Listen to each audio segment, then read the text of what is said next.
Today, we're solving the "You must install .NET Desktop Runtime" error on Windows. We're showing this on Windows 11, but if you're on Windows 10 or even Windows 8, don't worry. The exact same steps will work for you too. So first, what even is this error? Think of it like a video game that needs a specific controller to run. The software you installed needs something called .NET Desktop Runtime. It's basically a helper tool that certain apps depend on to function. Without it, the app just refuses to open. And here's the good news nobody tells you. The solution is literally right in front of you. Most software that needs .NET Desktop Runtime either gives you a direct download link in the error message itself, or it has a built-in downloader that grabs it for you automatically. So before you go anywhere, look at that error message closely.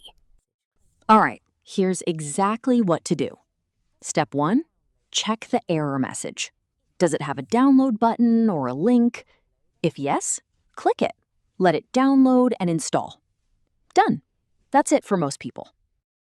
Step 2. But what if that link doesn't work or the download gets stuck? No stress. Open Google, or any search engine you like, and search for .NET Desktop Runtime, plus the version number the error is asking for. For example, if you're using HandBrake, it might ask for version 10. So you'd search .NET Desktop Runtime 10 download. Click the official Microsoft link and download it from there. Now, one important thing here. Make sure you download the right version for your system. Microsoft website gives you two options, 64-bit or 32-bit. If you download the wrong one, it won't work. Not sure which one your PC is? Easy fix. Open Control Panel and look at the top right where it says View By. Switch it from Category to Small Icons or Large Icons. Now find and click System.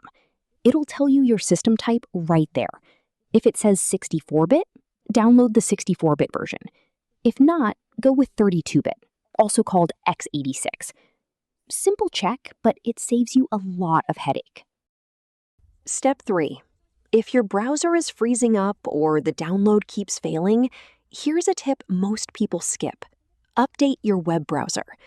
Outdated browsers mess up downloads more often than you'd think. Update it, then try downloading again. Step 4. Once the download finishes, open the installer and click through it. It takes about 30 seconds. That's the whole installation. Now go back and launch your software. That wall that was blocking you, it's gone. And that's seriously all it takes. One tiny missing file was standing between you and your software. And now it's handled. If this video saved you time, do me a quick favor. Hit that like button, share it with someone who might be stuck on the same error, and subscribe so you don't miss the next fix. We keep it simple, we keep it fast, and we keep it real. See you in the next one.